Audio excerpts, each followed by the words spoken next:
Ready? Ready.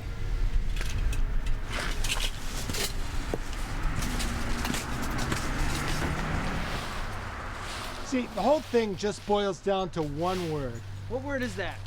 The carburetor. That's 2 words, Dad. You know what I mean. Uh-huh. See, the reason the carburetor works so well in those old cars like the GT is the sound that it got out of the motor, that purr, that rusty growl. You know, you never hear that in cars nowadays. I'm telling you, you take one of those carburetors and slap that on the front of that motor, man, it gives the car superpowers. Yeah, but what about the fuel injection and all of the features that the newer models have? The old model's good, really just think the new one's even nicer looking. Well, I guess you got me kind of on that fuel injection thing, but I can still school you on a couple things. Hey, hand me a bag, will you? Mm-hmm.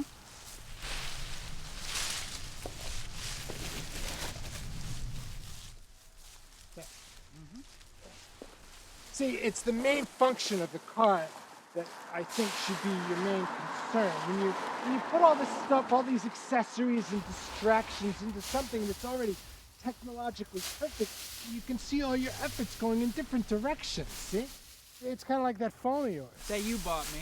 Well, that's true, but see, I think with something like that, when you put all this stuff on this small package like that, it's very distracting. You see, I should think that a phone like that would bring people together that you're far away from, but, you know, when I see your friends texting and sexting and mexting, well, or playing those stupid games or taking pictures of food, it separates you, it divides you from people you need to be close to. Yeah, I see what you mean, but most of the time we're texting other people to see what they're doing or if they want to hang out later. And other times we're doing something on our phone that we share with everybody in the room and talk about. You never notice that? No, not really. I guess I could be a little bit biased. That makes it my bad, huh? Okay, so I don't have anything to worry about. No.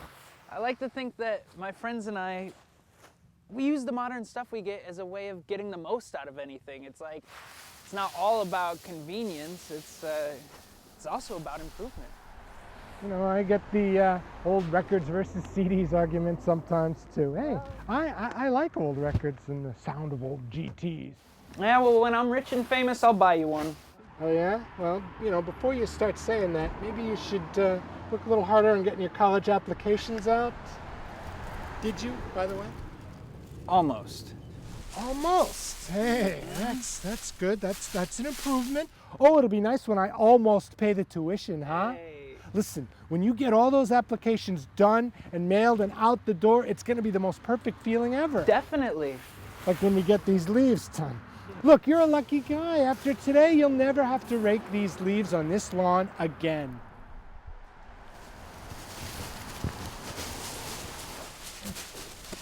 Oh, we're almost done.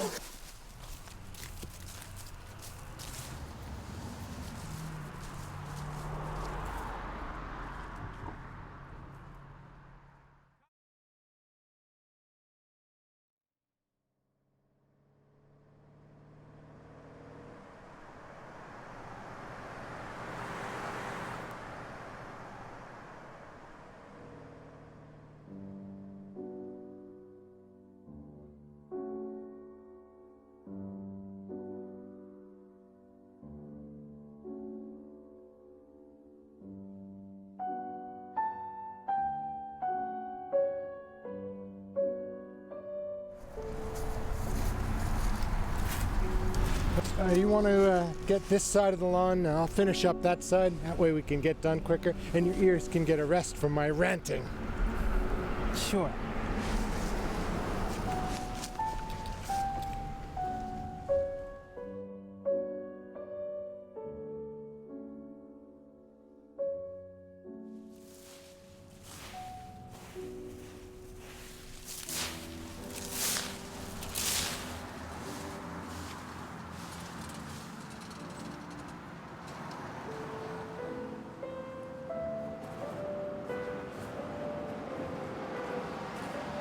How's it going? Did you miss me already? Yeah. Huh, well, let me know if you need any help. Will do.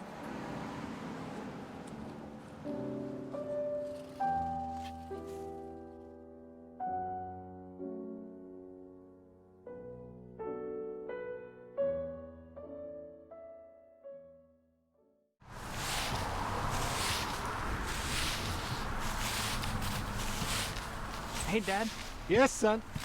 could you tell me the story about how you met Mom? You want me to tell you that story? I think you'd be sick of hearing it by now. I kind of forgot it. Really? All right. Could you tell it to me like you're telling it for the first time? All right. So it'll be interesting. Well, I was coming back into the city to go to work from Grandma and Grandpa's place, and boy, it really wasn't my day.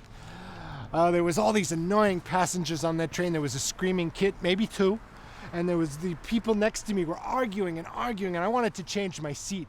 And then all of a sudden, like she came from heaven, I saw the most amazing woman ever.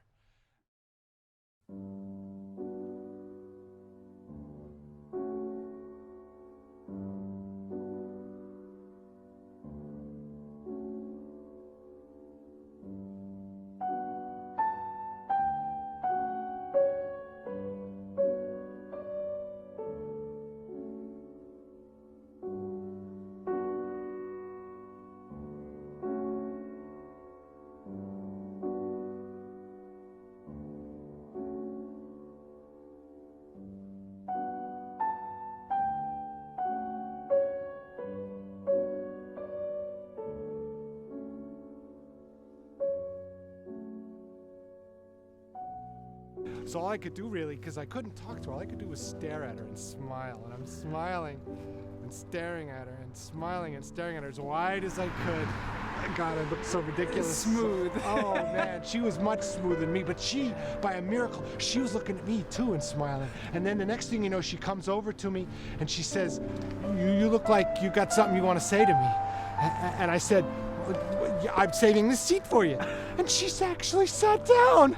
She sat down next to me. So we started talking all the way into the city, and the next thing you know, we were in the station, and we made a pledge to each other. We were going to hang out as much as possible, meet each other, see each other as much as we could, and talk all the time and everything. And so we did, and that's what we did.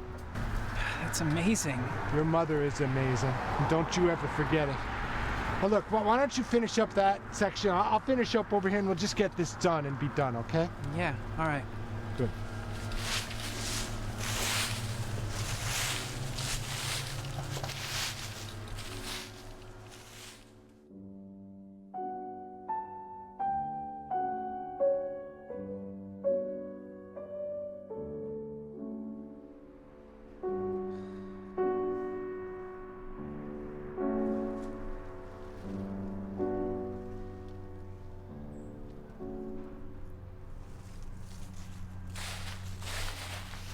You need some help?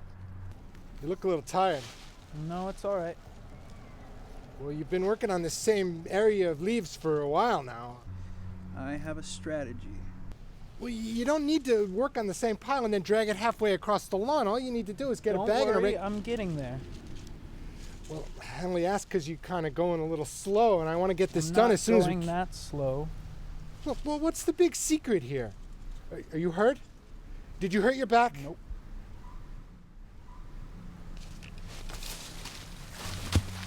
Stop! What do you mean, stop? Come on, talk to me. Please. What's wrong? What's the matter? I don't want to leave yet. But it isn't the end. You got the rest of the year. You've got the last Thanksgiving. You've got the last snow to shovel snow. And look, you can come back anytime you want and do all the shitty yard work you want to. Growing up sucks. Growing up doesn't suck. Just some of the things you have to do while you're growing up, like saying goodbye to your folks. Yeah. You know what's really gonna suck? What? When you have to say goodbye to your own son. Yeah. Then you can tell him not to worry. God, I hope I have a daughter that I hate. Oh, don't say that.